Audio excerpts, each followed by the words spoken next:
Here we are today, everyone out there in the internet land. It is another episode of Start the Beat podcast, aka Strangers in My Basement. Kind of, sort of. You are returning to the podcast in a way. Technically, yeah. Technically, yes. The last time you were on, this is actually what I just looked up, was in May of 2019. Yeah. So that was 7 years ago. Yeah. Wow. Whoa. You obviously are a younger person in the scene already. So the fact that you were on the show 7 years ago is kind of wild. Yeah. Right. But it's nice to have you back here. You obviously have continued to be somebody that is working in the Pittsburgh music scene. You are still doing your thing. You're doing more things than you were 7 years ago. A lot of things. A lot more things. A lot of yes. music, a lot of things that we're going to get into. So with all of that being said, everyone, please make some noise. Maleena's on the show. Woo! Thank you so much for having me. The internet applauds. But yeah, it's wild just to connect again after all these years. And in that time frame, I don't know how much interaction we've actually had face-to-face in the past 7 years, which is crazy because you get a lot of people that will say, oh, the local music scene is so small and everyone knows everyone. And that's true to some degree, but also I don't know if I've even been in a room with you in the past 7 years. So it's nice to catch up. Yeah, definitely. That's the power of the internet, and the power of this podcast. It's like I watch the podcast every once in a while, and even though we haven't seen each other, it's still easy to keep up to date on what everybody's doing. Totally, yeah. And I mean, that's the thing is like, even though we haven't been face-to-face in person, we are connected online. And I've seen you doing various music things and various other things, which I keep pointing at this thing. I'm going to kind of put the ball in your court here, Maleena, and let you kind of introduce yourself to everybody that may not know you. Okay. So for anybody who may not know me, I'm Maleena. I'm the bassist of Chip and the Charge-Ups. I'm a singer-songwriter, and I'm now the bassist of Never Say Die. I've been involved in the Pittsburgh music scene since probably about officially like 2017 is when I started gigging. And now I'm the author of Steel City Setlist, which is a book that I wrote about the Pittsburgh music scene. For anybody that isn't familiar, like you grew up in a music background, like your father is a musician that's been involved in the local music scene for a very long time. And so this has been pretty much a huge chunk of your life.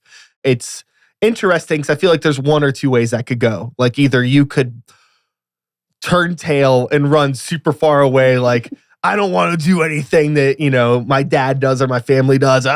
Or you could go the opposite and, end up with tattoos and shit. So you obviously took the tattoo route. Yeah. And what's that, just that experience been like, especially now, like becoming, this is like a weird thing to say, but like becoming an adult in this, because like, it's just weird to grow up in this world. And now like you're making not only decisions that are based off of like how you were raised, but like you're continuing to make things yourself and be like, oh, I'm going to write a fucking book and all that. And I don't know, I guess let's get into the book. Like where did this come from? Because I can't imagine how much fucking work it was to put this together. Yeah, so this actually started as a school project about a year and a half ago for an English 102 class. So I'm a business major and English 102 is just like a basic class that everybody has to take, any college student. And so I was not super excited about taking this class at first until we got about a month into the semester where my professor introduced the final project for the class. And that was to write an autoethnography. And I'd never heard of an autoethnography, and I know a lot of people probably haven't. So an autoethnography it's like a research paper type of thing. And it's about a subculture, and it includes qualitative research and information from the author's inside perspective. So naturally, I chose the Pittsburgh music scene because, like you said, I've been involved in this for so many years. Since I was about 15 years old, I've been in it. But you mentioned my dad, seeing him be involved in it for my entire life. I already knew a lot about it and wanted to explore that a little bit further. So the assignment was to do at least one observation and 2 interviews. And I was like, that's not enough. So for the initial project, I interviewed about 15 people and turned the paper into like something way bigger than it was supposed to be. And I just had so much fun doing it. So my professor actually encouraged me. She said, why don't you take my creative writing class in the fall semester and then turn this into a book? Because the final project for that would be to like write a short book.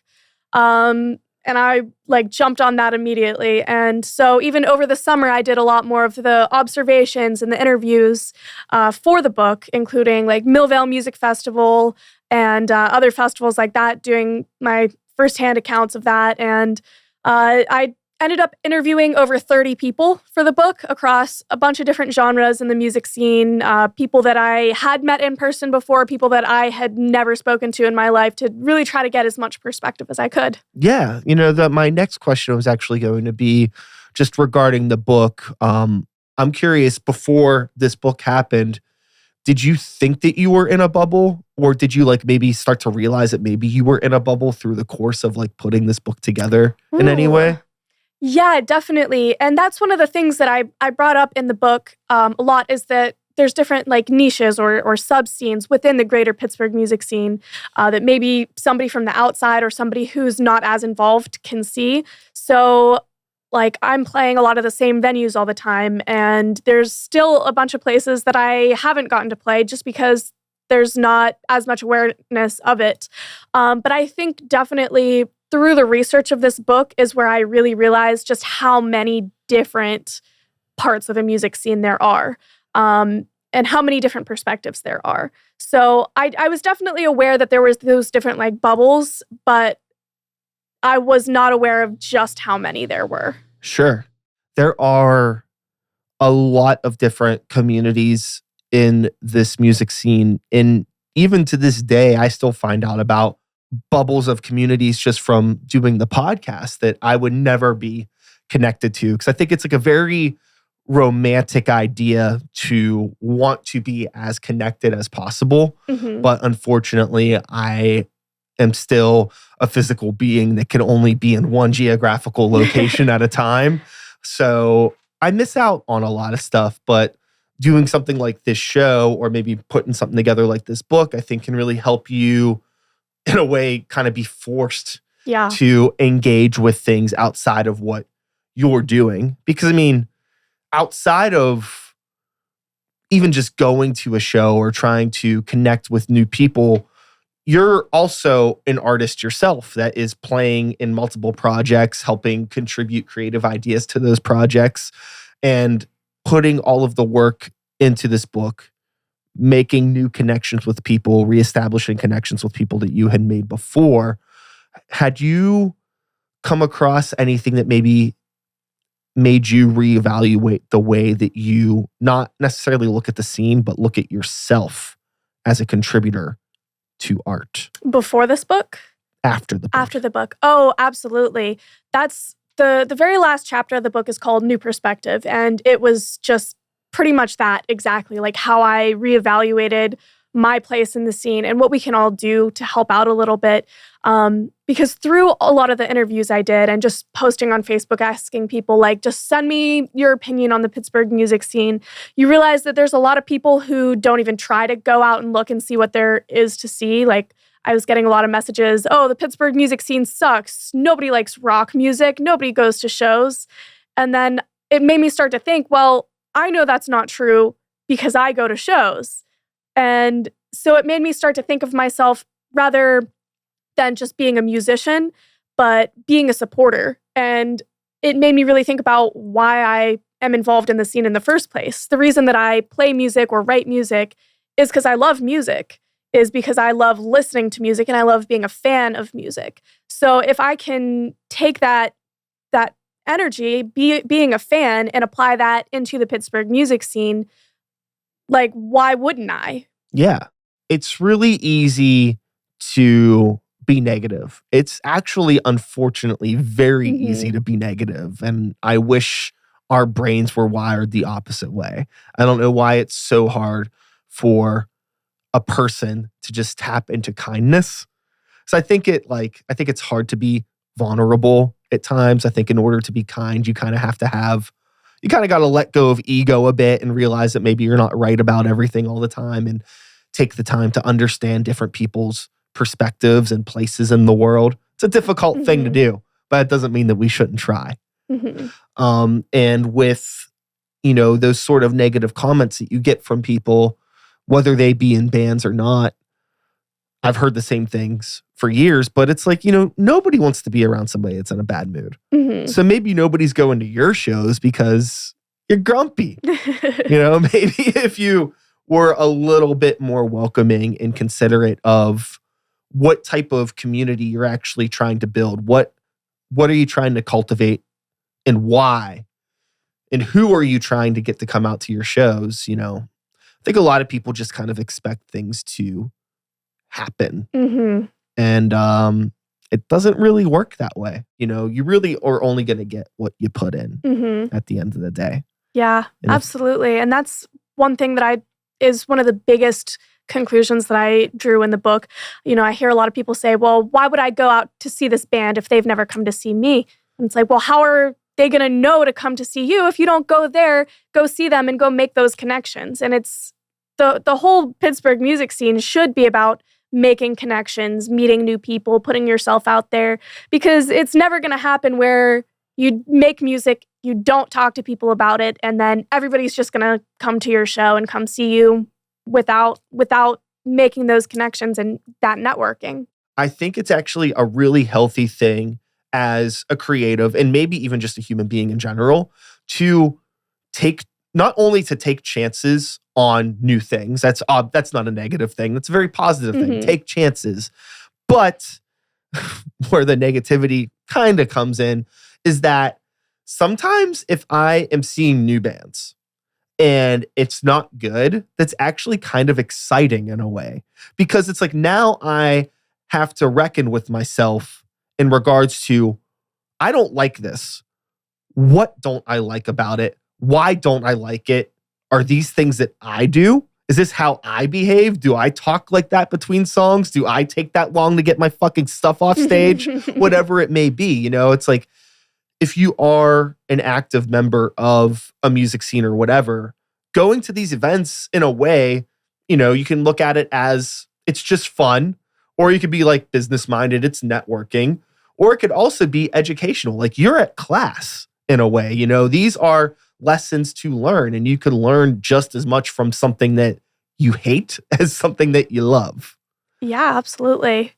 That's exactly what it's all about. There's so many positives of just being involved in the scene and not really a whole lot of negatives. Even like you said, even if you go out and see something that you hate, which I would say is probably going to happen a lot less than people might think with local music. I heard recently, actually, I was at an open mic, and there was one person who said that they just moved here to Pittsburgh in the last couple months, and they said they've never been in a city before where there's so many talented musicians. Like the level of talent in Pittsburgh is so much higher than in the cities that they've lived in previously. And so I think that maybe people might not go out into the scene because they fear that they're going to hate what they hear. But that's probably not going to happen. And if it does happen, that is a really good evaluation point. I think another thing too that sometimes keeps people from going out to new events is just that barrier of comfort. Like if you are a new person in a city that maybe isn't used to going out to events by themselves, that could be a really hard thing.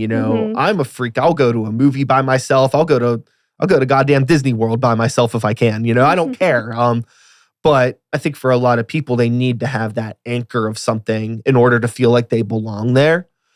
But most of these spaces are really welcoming. And again, that's just a conversation of like an internal monologue of needing to maybe make that hard decision and do something that you don't feel comfortable doing. Go out, take a chance on a new venue. Like I'll be very transparent tonight.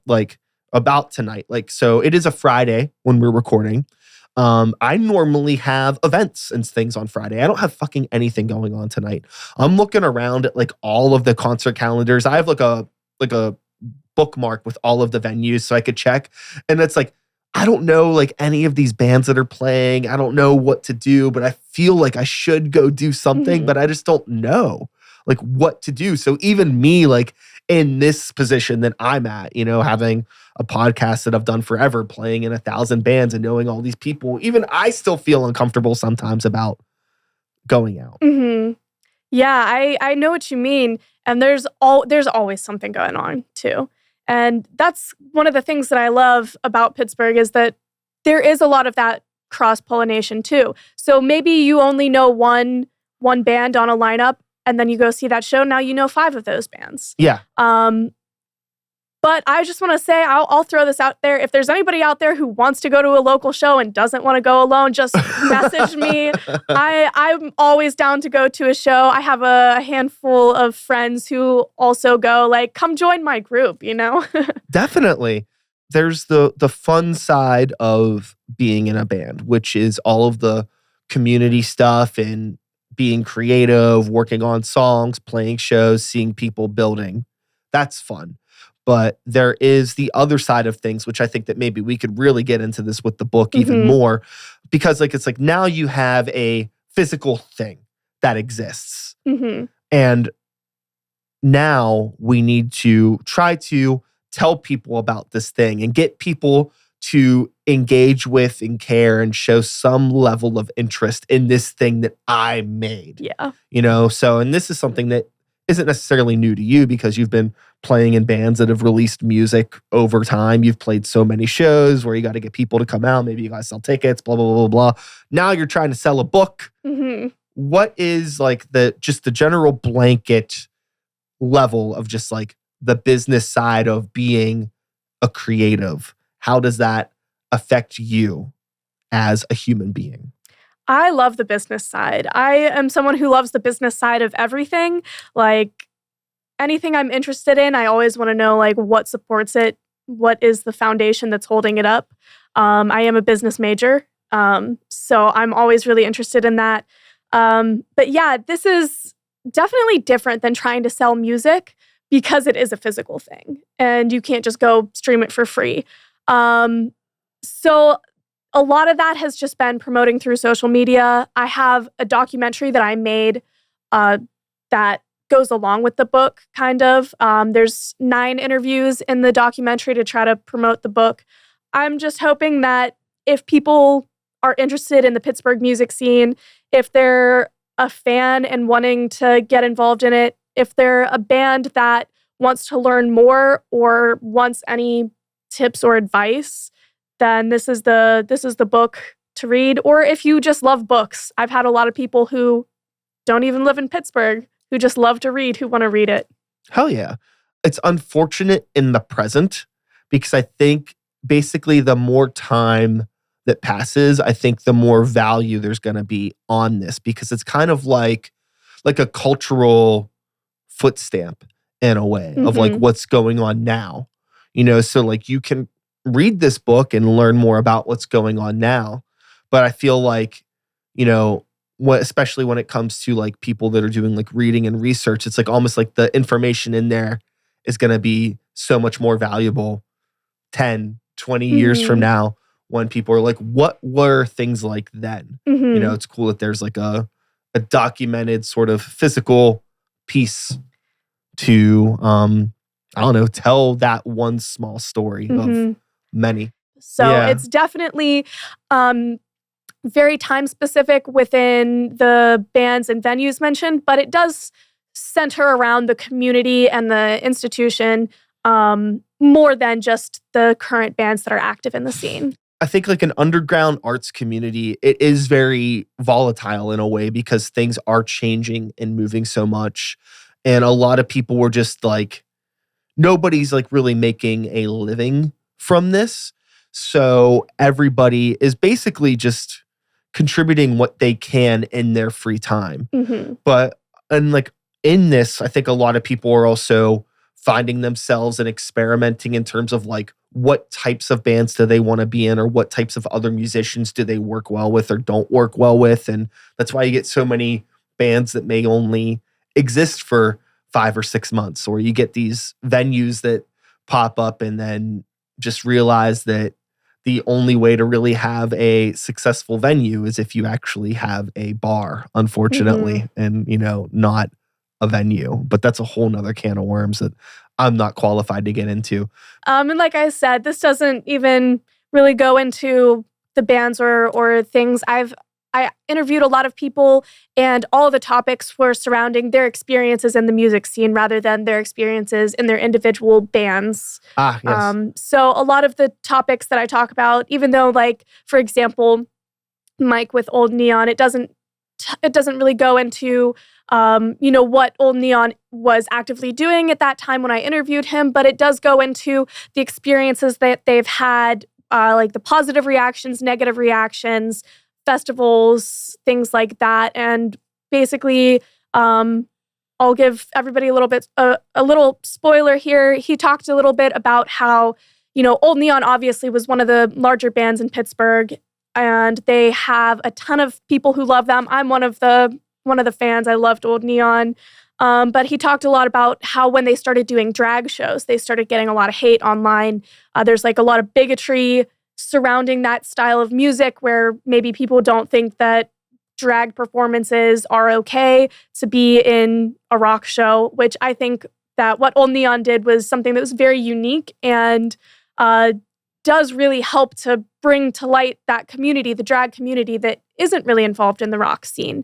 But it does just go to show that maybe there's some deeper negativity in the Pittsburgh music scene or in that fan base who wouldn't support something like that. Yeah, I mean, that goes back to that conversation of comfort, right? Like, it doesn't take a rocket scientist to be like, oh, there's probably somebody that does drag and also likes music with guitars in it. Like, that's not a wild thing to say by any means, right? There is space for those worlds to connect. It really just takes the right type of person or the right band that is, I guess, in a way, smart enough or brave enough or just maybe fuck it all enough to be like, let's just put this together and make it happen. Try different things. I love to see all the artists who are out there doing unique and different things. And one of the things that I actually learned from talking to people in the rap community is that there's so much more collaboration with so many different things in that community than you would see in the rock community. Oh, for sure. I went to a couple rap showcases, and they each would do like 3 songs. There was like 15 different artists on the lineup, and they would just do 3 songs. But for some of them, they would collaborate. There would be 2 different people, 3 different people. And I just thought that was so unique and so different than what we do in the rock community. And I loved to see it. I loved to see the new, unique, different ways that people are out there making music and promoting their music. And I think that doing that kind of thing where you have so many people doing short sets, collaborating a lot, that can open up people's minds to a lot of new things. I know I've seen it so many times. I'll go to like a festival or something. People will go to see the 40-minute set of the band they know, and then they'll just leave right after. If you're doing 2 or 3 songs, you're collaborating on a lot, like people will have the opportunity to discover a lot of new things. And there's a lot of different, very unique ways that people are collaborating. One of the ways that I wrote about, I interviewed Frizzy. He's a rapper. And I interviewed Jim Rogers, who's the bassoonist for the Pittsburgh Symphony Orchestra. Okay. And Frizzy did a collaboration as a rapper with the Pittsburgh Symphony Orchestra. And I think that things like that are just so insane. And maybe it might not be as easy for people who are still on the local level, not getting as much national attention, to do a collaboration like that. But that's just a great example of how the possibilities for the collaborations are pretty much endless. Totally. I think that I can't tell you how many times I've had an idea for something and I'm like, that would be insane. But then you're just like, you just kind of shrug it off. I think I need to tap into my my wackiness, I think, a bit more and be like, maybe I can do this, Why can't I do a song with the orchestra? Why not? Why not at least try? How hard is it to send an email? Mm-hmm. Yeah, I don't know. The worst that they can say is no. Yeah, they're not gonna come to my door with a bunch of violins and beat me over the head with them. But if they did, that'd be a pretty cool story to tell. All things considered. Yeah. Outside of playing in bands, outside of doing this book, what are you doing? School, yeah. life. Pretty much How are you keeping it all afloat? I just go day to day. Yeah. I do so much stuff in my life. I'm graduating from CCAC this month. Congratulations. Thank you. And actually, because of Steel City Setlist, I got a full ride scholarship to any Apache university of my choice. So in the fall, I'll be going to Slippery Rock. So school has been pretty much the main thing that my life is surrounding right now. Training for the Pittsburgh half marathon in 2 days. Yeah, hell yeah. I work at Guitar Center. I teach guitar lessons. So even though I'm adulting with that technically, still doing music. Gotcha. So you had mentioned that you are in school business, right? Yes. So, I mean, I don't expect you to have the answer here. Who has the answer, really? But like, what is like the long-term goal, if anything? Do you see yourself being in a position where you want to still operate as like a stage front performing, like this is me and I know business? Or do you see yourself maybe slipping into like a more behind the scenes type of role? Or both? I'd love to do both, honestly. Yeah. One thing that I've actually had a bunch of different bands talk to me about, because I'm doing a lot of marketing classes. And I just love doing all the marketing stuff, promoting the book, doing a lot of branding for Chip and the Charge Ups, and all that stuff. I've had a lot of bands come to me and say, hey, would you help me with my social media marketing? And so I think that helping out local bands somehow like that would be a really fun way to like do that business behind the scenes type of thing. So I talked to the band Broom. They asked me to just help them come up with some ideas for like marketing, what I think their target audience should be, how to reach that target audience. Yeah. And I'd love to do something like that for a career as well. But Chip and the Charge Ups is always going to be like my project, me and my dad's project.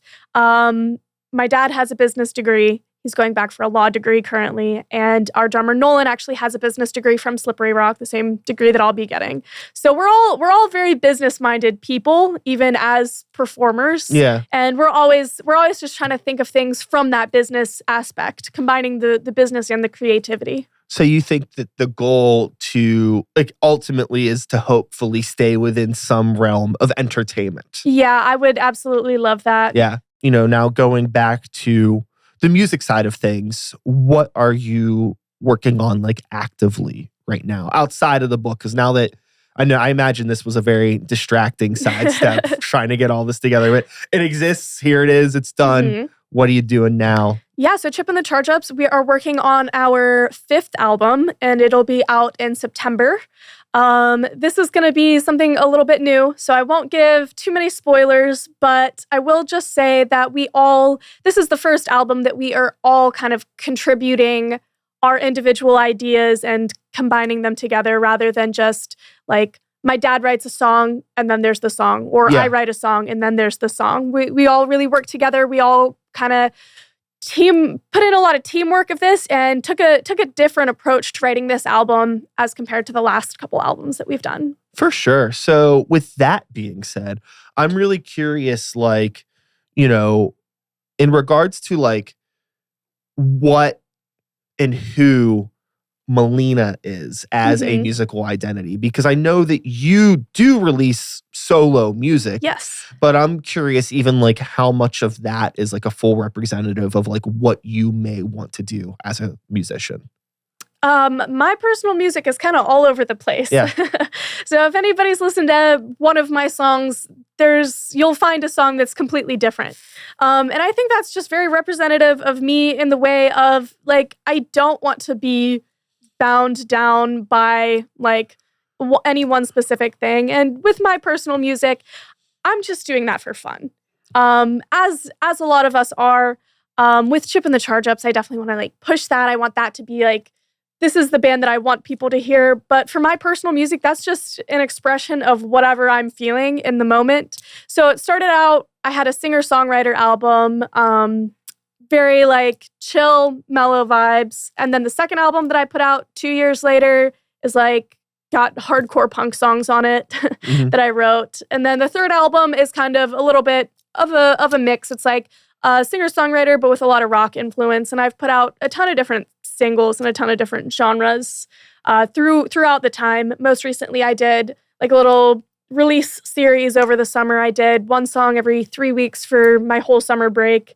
And they're all like in the pop genre. Yeah. So being somebody that is super open to different styles of music and different approaches of songwriting, and also somebody that has just like, put together this book and exposed yourself to a lot of different bubbles of the music scene, was there any like one particular thing that you maybe weren't super involved with or knowledgeable about that now you're like, shit, I want to try to be a part of this now. I would like to try to do like, I don't know, is there going to be like a Maleena hip hop track or like a Maleena, like something, I don't know, whatever. Maybe not exactly a hip hop track, but one artist that you had on the podcast recently who I'd love to collaborate with, Young Guy Burkett.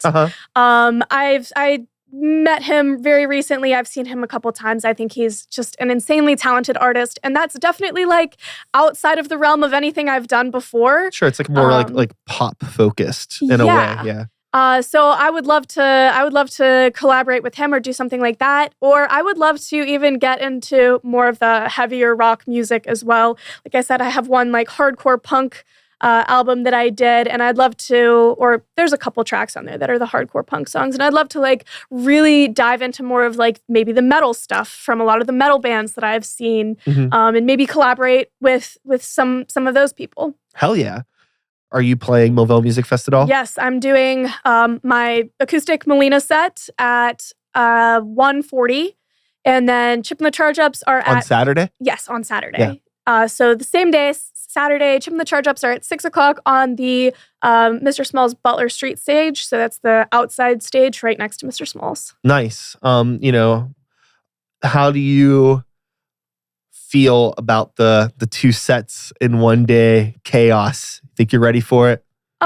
Definitely. The only thing I will say is that is not going to leave a whole lot of time for me to go see a lot of bands. Yeah. And that's like my favorite part about Millville Music Festival. I've said it for years, but Millville Music Festival is my favorite day of the year. Like nothing is more fun to me than getting to just see as many different bands as I possibly can. I did a whole chapter, all of my like personal perspective from this past Millville Music Festival in 2025. So Chip and the Charge Ups, we played first. We were at like 1 p.m. on Saturday. And so after our set, I got to go and just explore and see as many bands as I possibly could. And so that's one thing that I'm really kind of disappointed I won't get to do this year is get to see as many bands as I did last year. Yeah, I completely understand. This is the first year that I haven't played on Saturday at Millville Music Fest because we're only doing Friday. I usually have a double duty play. So like, I'm like, I got all Saturday off. I already downloaded the fucking app and like favorited like everything. I'm trying to make my little itinerary. And of course, as it goes, it's like all of my friends are on, one's in the fucking, in the brain of Millville, the other got the toenails. I got to walk up and down the whole fucking thing trying to figure it out. But I'm really looking forward to it. So as we get into the final chapter of today's episode, we have been talking a lot about positivity and encouraging it. And now I want you to tell me everything you hate. Everything I hate. No. Well, I'm going to frame it differently. I'm going to frame this in the way of like, being somebody that has been actively involved in this scene for almost a decade now, you have had experiences that are good and you've probably had experiences that are bad. It's just nature of it, right? So after like all of those experiences, putting together this book and just from all of the knowledge that you have, are there any critiques that you may have about anything involving the local music scene. Does this book touch on critiques at all? What do you have to say? Yeah, so the book does touch on the critiques, and I'm a very positive person, so I try to always frame everything in a very positive light. But it just goes back to kind of what we were talking about. The things that I hate about the Pittsburgh music scene: people unwilling to collaborate, people unwilling to be helpful, people who are just not willing to actually be a part of the larger community. I had one very lengthy discussion with somebody through Facebook Messenger who had said, well, there's no rock bands in the Pittsburgh music scene. Nobody goes to see rock bands anymore.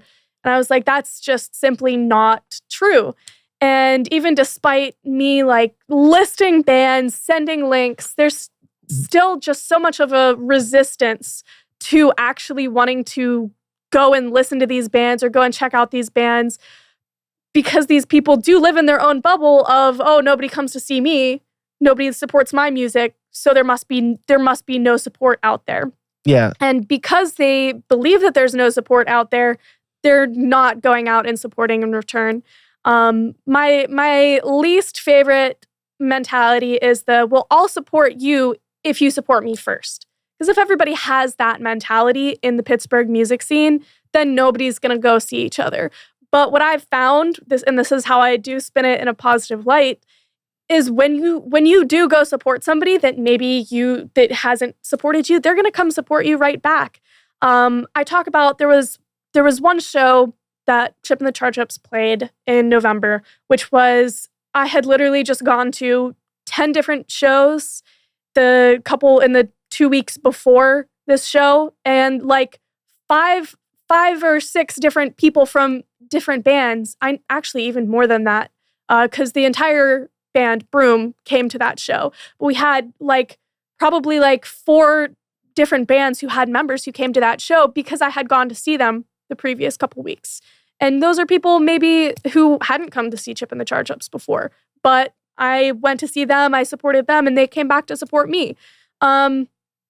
So I just think the unwillingness to support unless there's some kind of transaction. I really hate that transactional mentality. Yeah, I think that is something that I certainly agree with. I think that one of my least favorite things about the local music scene is kind of related to what you're saying, but it involves the way that kind of people behave behind the scenes.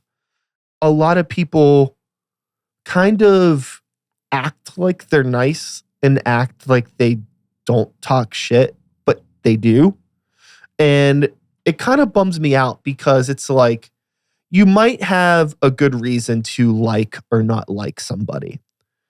But I think that there's a way to have those discussions that is productive. And then there's a way to do it that's just kind of malicious.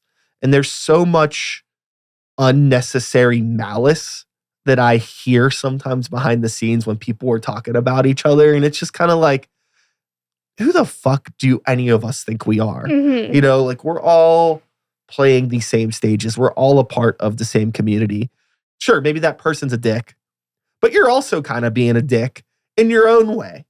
I don't know. Mm-hmm. It just stinks. Yeah, I agree. I think that we need to definitely talk about the good things more than the bad things, because there are so many more good things that are happening. You have 1, 2, 3 people that you don't like or who have done you dirty, but you have so many other people out in the music scene who are really out there just being genuine, who are supportive and good people.